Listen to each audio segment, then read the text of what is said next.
Hola a todos, queridos auditores y auditoras de la Radio Pudeto, en este nuestro programa La pandemia, una oportunidad educativa. Y quiero contarles que hoy les traigo una maravilla de verdad que yo creo que la van a disfrutar completamente. Bueno, la suerte es todo de Internet, de YouTube, que lo hemos podido contactar y de algunas amigas, así que aquí lo tenemos. Les voy a presentar en un ratito cortito a nuestro invitado de hoy.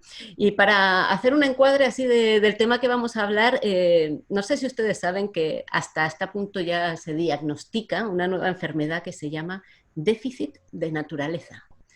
O sea, como que a nuestros niños, a nuestros adolescentes, incluso a nosotros mismos, nos falta ese contacto con la naturaleza que hemos perdido en esta sociedad de hoy en día, en esta civilización en la que vivimos hoy, ¿no? No solo tenemos una crisis en el sistema educativo, que ya hemos hablado y por eso está este programa, sino que además este sistema además tiene a nuestros niños y a nuestros adolescentes encerrados en edificios, igual que nosotros estamos encerrados, que salimos de nuestra casa al trabajo o lo que sea, normalmente estamos encerrados.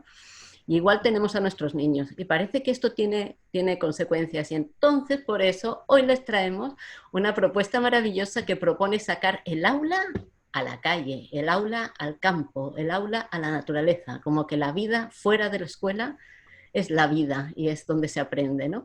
Entonces, le tenemos con ustedes, ahí les presento ahora mismo a Matías, y me vas a tener que decir cómo se dice el apellido, Canust, Matías Canust, no sé, tú ahora me Sí, corriges, sí, que no te lo pregunté, se dice sociólogo, Knust, Nust, Knust. Nust, sin la K, vale, Matías Nust.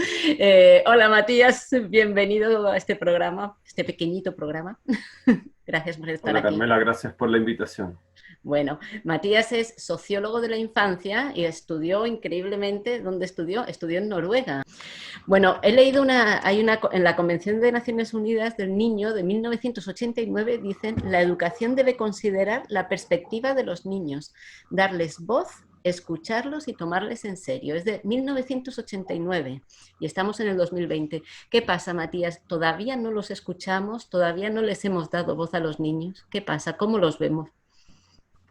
Eh, bueno, difícil hablar por los niños, ¿no? Habría que escucharlos a ellos y preguntarles, ¿los escuchan? ¿Son escuchados en tu casa? ¿Tus padres te escuchan?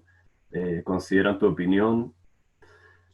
Pero claro, si hacemos una generalidad y vemos cómo funciona el sistema educativo, en general los niños entran a un aula, en una escuela, en un jardín, y son los docentes, los educadores, los profesores, maestras, maestros, quienes dirigen la actividad del día, ¿no? Quienes planifican, quienes van a preguntar a los niños si estudiaron las materias que les dijeron que tenían que estudiar el día anterior, si han aprendido las lecciones y van a probablemente presentar la lección del día y les van a decir a los niños esto es lo que vamos a ver hoy, eh, y van a empezar a decirles, ¿no? Transmitirles información, los niños sentados en general enfrente del docente y van a escuchar y escribir y estar sentados gran parte del día,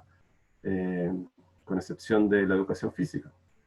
Así es. Por lo tanto, las preguntas, cuando van a ser escuchados los niños, va a tender a ser, bueno, ¿qué entendiste tú al respecto de esto? Y los van a poner en situaciones para corroborar, comprobar que ellos entendieron en la forma que el profesor y la profesora quieren, ¿no? Que ellos mismos entendieron el texto, Uh -huh. eh, y van a felicitarlo cuando dicen, claro, entendiste como yo lo dije. Uh -huh. ¿Cierto? Eso es un poco el sistema educativo como ha estado funcionando desde que lo conocemos de alguna manera. Uh -huh. Ese modelo educativo tan generalizado tiene consecuencias y las consecuencias son múltiples y podemos decir que de alguna manera como este modelo educativo no es solo que funciona en Chile de esta manera, sino que en todo el mundo se ha extendido y las consecuencias más extremas no es la pandemia, sino que es la crisis climática, el cambio geológico producido por la actividad humana en el planeta, Uh -huh. que llamamos antropoceno, ¿no? Entonces, si sumamos todas las partes y el actuar del solo, digamos, de alguna manera escuchar y seguir las órdenes y directrices, eso no fomenta el pensamiento crítico, eso no fomenta la creatividad, sino que busca una respuesta estándar y una adaptación a lo estándar. Y lo estándar hoy en día es contaminar, es consumir, justamente seguir la corriente un poco como dormido, ¿no? Es como seguir en la inconsciencia, ¿no? Como no se responsabilizarse Claro, uno de sus actos porque ni siquiera es consciente de las consecuencias de sus actos. sí, sí. Y bueno, es algo, por lo tanto, volviendo a tu introducción, una salida que hemos visto Eso, junto cuéntanos a un mi poquito, trabajo en la Fundación CIFREP eso. es justamente dar un giro a esto y llevar a los niños a la naturaleza desde una perspectiva de donde el niño y la niña tienen un rol protagónico, tienen un rol que fomenta la autonomía, que fomenta sus preguntas y no las preguntas de los educadores.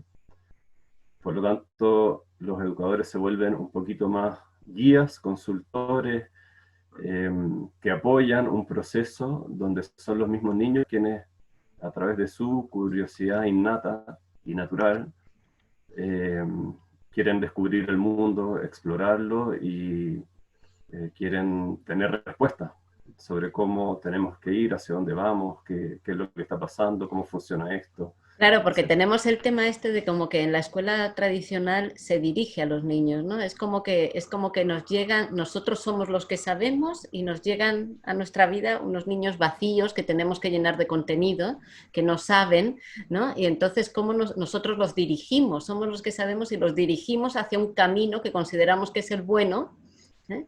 Pero ¿qué está pasando? Porque eso no está funcionando y vuestra propuesta es muy diferente a eso, ¿no? Por cierto, tenéis la propuesta de Bosque Escuela, se llaman también. ¿Qué es? ¿En qué consiste este Claro, Bosque Escuela? sí. Ese concepto de tabula rasa se Ujú, llama, ¿no? De que el niño viene en blanco, es muy antiguo. claro. Eh, y la escuela Bosque, como en su concepción moderna, y yo prefiero hablar de la escuela en la naturaleza o la educación Ujú, en la naturaleza porque no todas, no todas las áreas del mundo tienen bosques, hay playas, hay campos. Entonces, este desarrollo eh, está ligado claramente a una cultura que es la cultura escandinava. Los jardines infantiles, sobre todo, empiezan a incorporar, y esto de todas maneras viene desde el creador del jardín infantil, ya. que es Froebel, ¿no? En Alemania, por algo se llama jardín infantil, jardín, un jardín de flores, un eh, huerto, y él escribe en 1800 de la importancia de salir, de hacer paseos a la naturaleza, la conexión del ser humano con el todo, con Dios de alguna manera, con el universo, para otros, ¿no? Eh, y esto extrañamente, la verdad que no he podido tampoco hasta ahora, no me he encontrado con un texto, tampoco lo buscaba la causa, pero ¿por qué Ujú. estamos tan encerrados?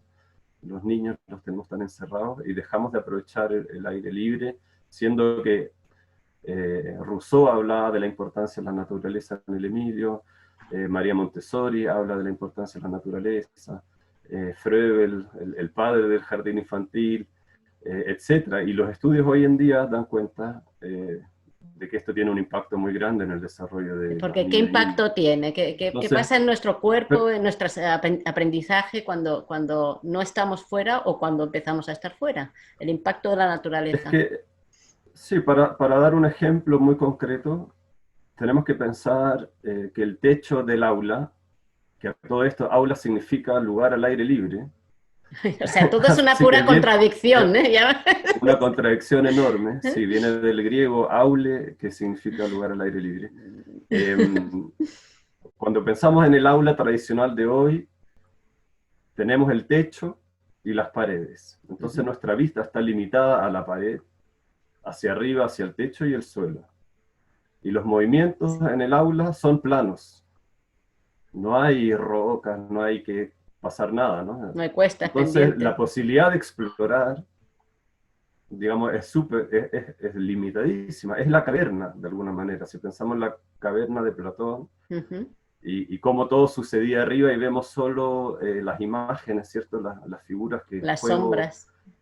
claro, las sombras que produce el fuego, que está detrás de nosotros y nosotros no vemos nada. Bueno, en el aula pasa, hoy en día en las escuelas de alguna manera lo mismo. La vida real está afuera. Eh, y lo importante, y ahora sí conecto con el tema de la ciencia y por qué es importante, el desarrollo del ser humano es completo, es integral. Nosotros estamos ahora escuchando y viendo, ¿no? Pero sin duda que el olor del ambiente también influye en cómo nos sentimos, la cercanía de darnos un abrazo antes de conversar, crea otro ambiente, Ujú. eh, y eso no lo podemos, digamos, eso Obviar. influye, por lo tanto en todo el desarrollo no lo podemos obviar. Y de la misma manera el clima, el tiempo, el estar afuera con lluvia, el estar chapoteando en el agua, el correr o disfrutar del sol, el ver a los animales, los insectos, los pájaros, por ejemplo, Y todo eso, moverse, eso influye en cómo yo miro, ¿no? Si yo veo, estoy en un aula y veo las paredes y me hablan de los pájaros y los veo en dibujo, o no es lo mismo que estar afuera, ver los pájaros y ir detrás, y ir tranquilo, a un ritmo de niño pensando como explorador, ¿cierto? Detrás de la hierba, tratando de ir ahí tranquilo para mirar, observar que no se aleje, aprender que si voy con ruidos se alejan. Y mi capacidad de recordar ese momento, la emoción que siento, combinada con, por ejemplo, si te dijeran, Carmela, ese pájaro es un tiuque, o, ¿no? o es una golondrina, o estos vienen solo en invierno, y saber que vienen solo en invierno y que después regresan en verano. O sea, ese tipo de cosas nos queda a través de la emoción y de todas las sensaciones mucho más eh, incrustado, se dice como embodied en inglés, ¿no? En el ujú, cuerpo, en el cerebro. Si pensamos en el aula como un laboratorio blanco, con cielo blanco, muros, un par de ventanas para mirar hacia afuera y escuchar lo que está pasando, hay un incentivo a lo cognitivo muy, muy fuerte, en el sentido de las lecciones, de lectura, escritura, de que entra todo por el lenguaje de alguna manera visual ujú. o, o hablado, pero hay poco de experiencia, la experiencia de estar sentado. Hoy en día los estudios dicen que hay que cada media hora levantarse porque hace mal estar sentado el ser humano. Pensemos en la evolución del ser humano que ha estado siempre caminando, que sabemos todos que era nómade, por eso pudo explorar todo el mundo, y Ujú. ese caminar dejamos de hacerlo hace muy poco tiempo, y nos sentamos en el auto y vamos al colegio y después estamos sentados en la pantalla, en la casa. Por lo tanto, hay cada vez menos lugar de exploración de todo este conocimiento integral que siempre ha sido parte del ser humano. Eso es lo que la escuela hoy, si quiere realmente educar, tiene que rescatar, Mm, porque se claro. está perdiendo. Antes Ujú. los niños iban a la escuela y jugaban afuera igual en las tardes, hacían cosas, pero hoy cada vez menos, y en las ciudades aún menos. Claro, Entonces, cada vez, hoy en día el deber de la escuela es salir fuera del aula, creemos nosotros firmemente con CIFREP y muchas organizaciones en el mundo, es un movimiento global, esto sí, no es algo efectivamente. pequeño, que dice tenemos que salir y disfrutar de aprender afuera y jugar, sobre todo, podemos, eso me preguntaste antes también de las etapas, depende de qué etapa también, ¿no? Es que mira, quería contarte por el tema este de, leí en algún sitio que María Montessori había dicho por ahí, María Montessori decía que los niños que no saben jugar son adultos que no saben pensar. Y sin embargo tenemos a los niños cada vez jugando menos y a juegos cada vez más dirigidos, como que no se les deja su libertad, ¿no? De investigar, que se les ocurra, inventarse juegos, que no es solo llevar un juguete de un lado a otro, no, es mucho más allá, es toda una elaboración. Pero me gustaría hacer hincapié en el tema ese del temor, porque nosotros, yo vivo en Chiloé, en Ancud, y aquí llueve, ¿no? Entonces uno dice, ay, claro, sí, pero las escuelas estas en la naturaleza se podrán hacer en zonas cálidas, pero en estas zonas no. Sin embargo, su origen es en los países escandinavos, donde llueve, nieva, hace muy mal tiempo, no hace calor, ¿sabes? Y sin embargo los tienen a los niños fuera.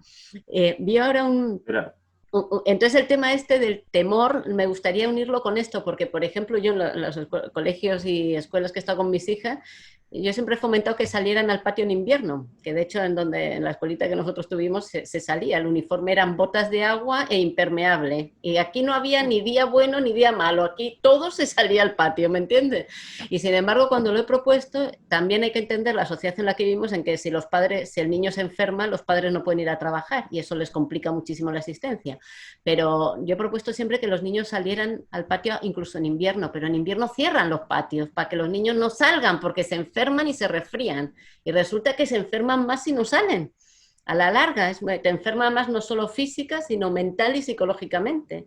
¿Cómo ves el tema ese del temor permanente en los padres y en la sociedad en general? Sí, claro. Vivimos en el estrés, vivimos en Ah, el temor de no cumplir, es algo que está bastante normalizado, ¿no? ujú, De hecho, la misma escuela, con las notas, pone mucha presión en niños que están en desarrollo, que necesitan amor y comprensión.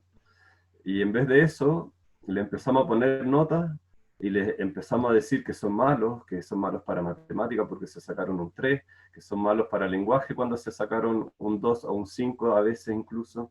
Y los padres están cada vez más exigentes y el sistema que premia solo a muy pocos, con beca y cosas así, con premios, eh, hace que eso se amplíe. Por lo tanto, hay un constante como remarcar la capacidad de algunos versus la de otros, y esta competencia que existe hace que cuando a uno le va mal tenga miedo a que le vaya mal, tenga miedo a decir, a equivocarse, y todas estas son cosas que le hacen mal a la educación y al aprendizaje. ujú. El niño necesita sentirse seguro, el niño necesita un ambiente donde equivocarse es normal, porque ¿quién no se equivoca? ¿Y cuántas veces hablamos, y esto también lo hemos escuchado seguramente muchas veces, todos ustedes, eh, ha- hablamos de los grandes científicos y cuántas veces han fallado, y cuántas Ujú. veces tuvieron que inventar de nuevo tantas cosas y hacer de nuevo el experimento. ¿Cuántas veces, hablemos de gente moderna, de Steve Jobs, el creador de Apple, ¿no? De Microsoft? Gente que también falló muchas veces y que después encontró soluciones.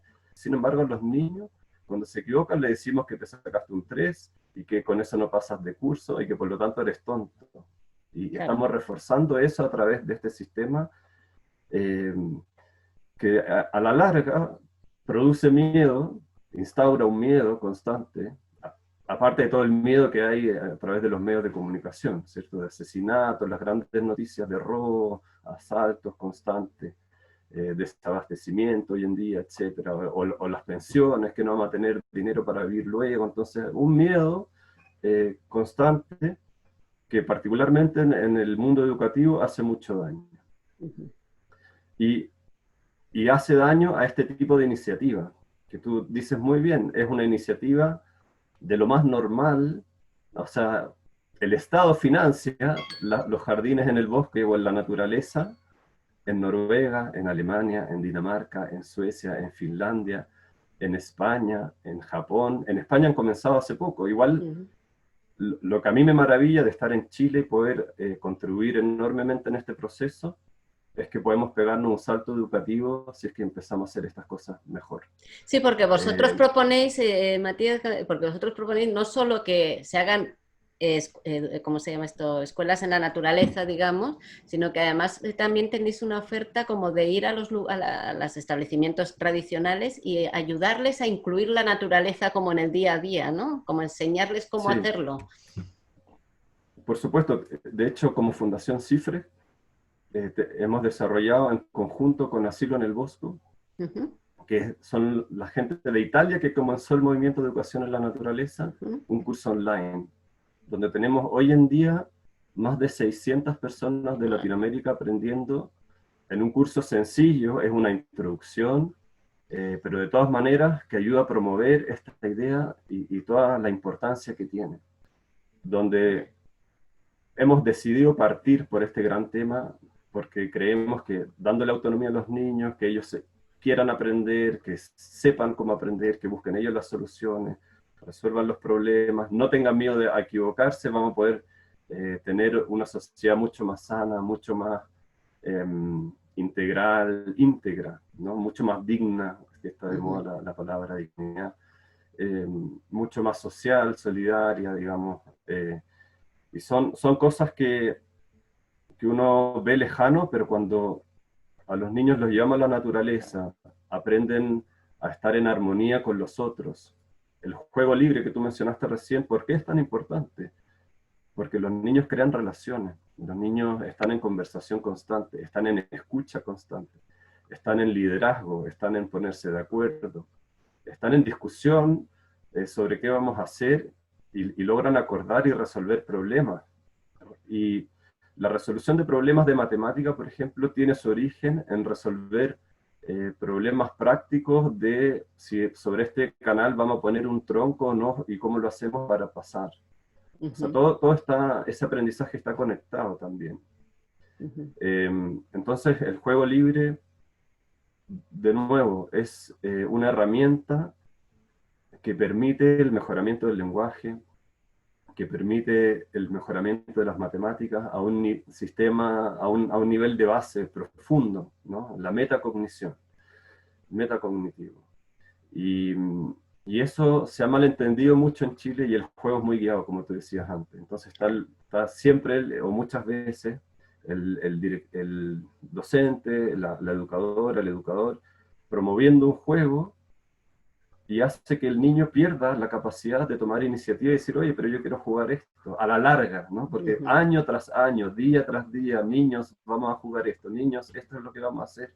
Al final, volviendo al origen, o a la primera pregunta, era, bueno, ¿y cuándo escuchamos a los niños? Cuando ellos tienen la oportunidad de desarrollarse, ¿no? Claro. Y de plantear ellos. Yo quiero aprender esto, yo quiero hacer esto, ¿y por qué no me ayudas tú a investigar? A esto que yo quiero hacer, no a lo que tú quieres que yo haga. Un desarrollo, volvamos al tema del desarrollo del cuerpo, del ser humano, conectado, ¿no? El movimiento, el problema de obesidad que tenemos en Chile hoy, que somos también récord, así como récord de la pandemia, tenemos récord de pandemia de obesidad, porque recordemos que la obesidad hoy en día es una pandemia también y no se habla mucho de ella. Por supuesto. Y en Chile los niños están en el top 10 o top 5 seguramente. Sí, en los 5 primeros, sí. Pero, y eso, también, ¿cómo se combate? Claramente, no estando sentado en un aula, sino que saliendo y teniendo movimiento. Claro, luego además, en ese sentido yo encuentro la contradicción también entre que, por ejemplo, los padres estamos muy preocupados de que no salgan al patio lloviendo porque se enferman, pero están dentro del colegio con el teléfono sentados en el patio, y eso no consideran que los enferma. Es como que hay que cambiar el chip. Volvamos al tema de la enfermedad, claro, de lo que produce, que es uno de los miedos que hay, y la verdad es que los estudios dicen que los virus, y ahora esto tal vez algunos dicen, en este momento, bueno, que el virus es bueno, yo creo que el virus es terrible, pero sí tiene algunas cosas, por ejemplo, que sabemos que el virus se contagia más en lugares cerrados. Eso ya todos lo sabemos, lo tenemos claro. Lo mismo pasa en invierno con todas las enfermedades tradicionales. Los virus en los jardines infantiles, por estar encerrados, se promueven, se propagan a mayores tasas que al aire libre. En el aire libre, ¿qué hay que hacer para no enfermarse? Estar, como tú dijiste muy bien, en invierno si llueve, botas de agua, un traje de agua. Lo único que necesitamos es que los niños estén afuera con ese traje y por dentro con lana, que siempre se mantiene calentita. No va a pasar nada. Al contrario, vamos a fomentar, vamos a fomentar su sistema inmunológico con todas esas experiencias. ¿Por qué? Porque hay bacterias que son buenas. Cuando yo estoy afuera, en un lugar natural donde hay bacterias buenas, el cuerpo vuelve a su equilibrio. Por lo tanto, si estoy enfermo, pero estoy calentito y estoy bien afuera, incluso puede ser mejor y recomendable antes que estar encerrado en un lugar donde las bacterias o los virus se quedan ahí encerrados. Por eso siempre se dice, hay que abrir la ventana, hay que entre el aire fresco. Por supuesto. Bueno, mejor incluso si salgo y camino fuera, ¿no? Porque es más aire no puedes tener. Por lo tanto, por ejemplo, en Noruega, en la ley de los jardines infantiles, se recomienda que los niños salgan por lo menos 1 hora y media afuera al patio todos los días. Imagínate. Sea el tiempo que haga. Y es como el mínimo, ¿no? Por supuesto, yo estaba afuera, te contaba, con nieve, lluvia, viento así tremendo, y niños de meses hasta 5 años. Y tenemos que pensar las implicancias a nivel social que esto tiene, porque cuando los niños lo pasan bien y juegan y se mojan y no pasa nada y no se enferman, y al contrario, mejoran su sistema inmunológico, eso implica que a largo plazo van a ir menos al médico, eso implica que se van a mover más, por lo tanto van a tender a hacer más deporte. Ser menos Eso obesos. implica, eso implica que cuando llueva en el futuro y sean más viejos, van a decir, no importa, puedo hacer las cosas igual y salgo y no pasa nada, puedo trabajar, no, o sea, todo sigue funcionando. Eso implica que yo disfruto la vida más, por lo tanto, mi esperanza de vida debería aumentar, porque si disfruto más la vida, en general uno vive más. Entonces, cuando Sí. yo disfruto eh, todos los climas, al final es un cambio, por eso te decía, peguémonos un salto cuántico, hagamos una sociedad mejor, y Y se la puede. educación inicial tiene ahí una influencia enorme, por eso que estamos concentrándonos ahí. Hablamos como de la escuela para vos, que para, normalmente se entiende como para niños pequeños, pero la educación en la naturaleza, escuela en la naturaleza, en realidad beneficia en todas las edades. Y de hecho había temas, por ejemplo, los jóvenes, cómo cambia su actitud de estar encerrados en el aula, que tenemos esa idea de los adolescentes conflictivos, todo lo que pasa en el aula, y sin embargo, cómo cambia eso cuando salen. Y luego también me gustaría que tocaras el tema, cómo estar dirigiendo a los niños en lo que tienen que hacer desde pequeñito, los convierte en adolescentes desmotivados, porque tenemos un grave problema de desmotivación en los adolescentes, en los establecimientos educacionales. Y nos quejamos de que son ellos, que son flojos, y como poniendo en ellos la responsabilidad, y no nos damos cuenta de que nosotros, desde que nacieron, les estamos dirigiendo a dónde ir. Y entonces, ¿eso qué pasa con eso cuando uno está siempre dirigiendo? Que afecte a la motivación. En general, eh, creo que a todos nos afecta, ¿no? Cuando tenemos que hacer cosas que no queremos, eh, no sé, claramente no somos tan felices, ¿no?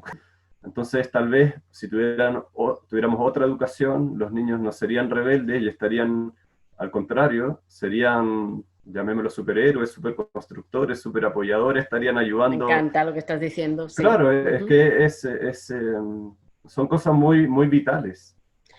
O Y, sea, yo lo que pienso es que la adolescencia es un momento en el que uno empieza a separarse de los padres y a buscar su propia identidad. Entonces, si, según la educación que has tenido, eso puede ser un momento de descubrimiento maravilloso apoyado por tus padres, o puede ser un momento de confrontación total porque tus padres no te aceptan como eres en ese momento de tu vida, que es lo normal. Lo normal es separarte de los padres y lo normal es descubrir quién eres en ese momento. sí. Sí, tiene que ver con ese quién vas a ser en la vida, ¿no? Qué va a ser de ti? Somos historias al final, los seres humanos. Somos lo que contamos, lo que queremos contar, lo que nos ha pasado y cómo lo vivimos, pero también cómo interpretamos lo que vivimos. Cuando tengo un niño de 15 años y, claro, y se droga y llega siempre tarde, más que retarlo, hay que conversar. Y una muy buena forma es decir, oye, vamos a dar una vuelta al cerro, vamos a caminar. Y hay un periodo de estar juntos, ¿no? Eso también hay un estudio que dice cómo en la naturaleza los padres y hijos se comunican mucho mejor que, por ejemplo, en el mall. Yo digo que la naturaleza es buena para todos, pero no todos la quieren porque han tenido una experiencia tal vez muy nefasta y se les olvidó, de tanto estar en esa aula en blanco, se les Claro, olvidó, o se las nos pantallas. olvidó. Y es, a pesar de que hay experiencias de educación en la naturaleza que viene en el gen humano, de caminar y aprender, y por eso que nos hemos ido evolucionando, en la educación formal, y hay experiencias, por ejemplo, a Gabriela Mistral le encantaba hacer clases al aire libre. Y ella misma dice en 1922 en una carta, y las escuelas suelen tener las mejores amplias salas. El patio no es nunca el suficiente, pues un patio de escuela debería ser un campo, una llanada de verde donde la guirnalda de los niños llegue a parecer una breve corola blanca que palpita a lo lejos. Continúa luego y dice, es ingenuo querer sustituir la tierra, esa cosa inmensa y sagrada, con gimnasios escolares cerrados, con pequeños parques que se levantan en medio de las fábricas. Con esa frase de 1922, podemos ver que la importancia que dan a la naturaleza grandes maestros, ¿no? Que ya hemos mencionado, pero incluso en Chile, También. Gabriela Mistral, es entonces donde una visión integral de la educación se hace más necesaria que nunca, donde la naturaleza y el planeta sea un punto central, basal. Por eso no hablamos de educación medioambiental, porque la educación, si no es ambiental, no es educación. Si es que pensamos que es una educación que tiene que mejorar el mundo, contribuir a que todos estemos mejor, a que podamos sobrevivir este gran problema climático que es mucho más complejo que la pandemia. O sea, la educación no puede tener como fin sacarse un 7 para ser el mejor del curso. La educación tiene que tener como fin, me interesa tanto que quiero seguir aprendiendo, se acabó el curso y quiero seguir leyendo y por eso vuelvo a la biblioteca. Voy a la biblioteca a aprender más. De que tú hablas de este tema de sacar a los niños, ¿no? De lo que estamos hablando, sacarlos del aula, pero también habrá muchos docentes que nos están escuchando y digan, sí, claro, pero si pasa algo, me la cargo yo. ¿Cómo se gestiona el riesgo cuando resulta que tú estás más seguro, en principio, así digamos, entre comillas, dentro de la sala de clase que saliendo al exterior? Entonces, la gestión de riesgo en una sociedad y en un sistema que castiga al docente en caso de que pase algo. Sí, El riesgo es evitable, el riesgo en la vida. muy buena pregunta. El riesgo no es evitable, el riesgo está ahí, el riesgo se puede manejar. O sea, es evitable en el sentido de que uno lo puede disminuir o puede conocer, ¿no? ¿Qué podría pasar? Ponerse y son cosas que uno cuando cuando yo planteo esto de que el sistema educativo tiene que volcarse hacia afuera, son cosas que uno tiene que trabajar con los docentes, pero recordemos simplemente los riesgos que hay en la cocina, ¿no? La mayor cantidad de accidentes, supongo que todavía, y ahora en pandemia aún más, es en la cocina. De casa. Sí, de casa, del lugar más protegido. Entonces, creo que el riesgo siempre está, pero, pero hay que conocerlo, hay que trabajarlo, hay que investigar, hay que conocer el barrio, hay que conocer por dónde vamos a caminar, hacia dónde vamos a ir y hacer un análisis de riesgo. Ese análisis de riesgo, si es compartido entre adultos, deberían poder identificar la mayor parte y tener claro cuáles son los lugares más importantes de poner más atención o cómo protegerse en ciertos lugares. Por lo tanto, uno, claro, puede disminuir el riesgo, pero el riesgo va a estar igual, ¿no? Siempre va a estar. Por otro lado, se habla de que sin riesgo no hay aprendizaje.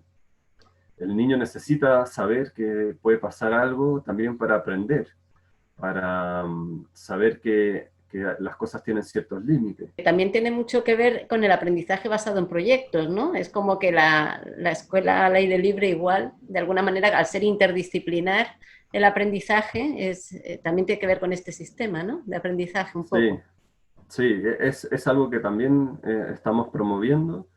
Creemos que, bueno, y muchos ejemplos también de países más avanzados en el tema de educación, están pasando a proyectos, están pasando a este tema interdisciplinar, y creemos que los y las docentes tienen que trabajar en equipo entre distintas áreas.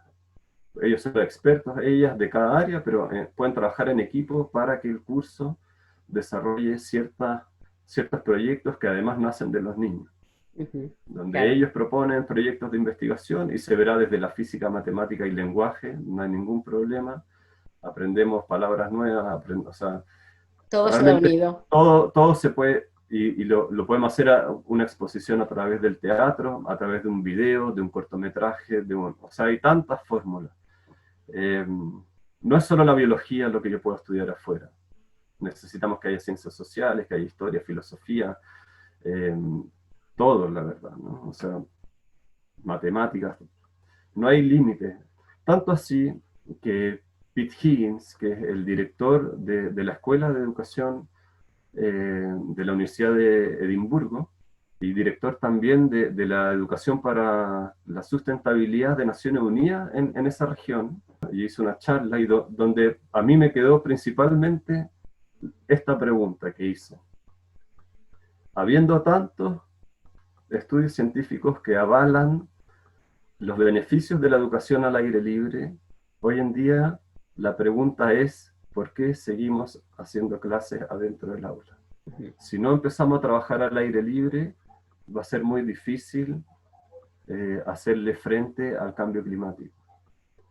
Va a ser muy difícil tener un Chile digno, que todo eso parte por una primera infancia feliz, por una primera infancia que se educa en la naturaleza y en la ciudad. Bueno, estupendo, Matías, esto para terminar. También quiero quedarme con las palabras que has dicho de Gabriela Mistral, esa naturaleza, esas pampas como la mejor aula de clase que tenemos a disposición de todos, ese aula que es estar al aire libre, no estar encerrado. Así que, bueno, se abren un mundo de posibilidades, hay muchas cosas que se pueden hacer, es una luz de esperanza más en este mundo que estamos viviendo tan complicado, pero hay caminos de salida y este sería uno de ellos. Así que, Matías, muchas gracias por haber estado acá con nosotros en este programa y esperamos que te vaya súper bien porque es muy necesario. Así que ojalá si alguien esté interesado te contacte. Un abrazo a todos los auditores y auditoras también. Nos vemos el próximo miércoles a las 4 con otro tema maravilloso. Seguro que será alguien tan maravilloso como Matías y los que hemos tenido hasta ahora. Y recuerden el canal de YouTube Aprendiz de Humana 00. Así que hasta pronto, hasta el miércoles.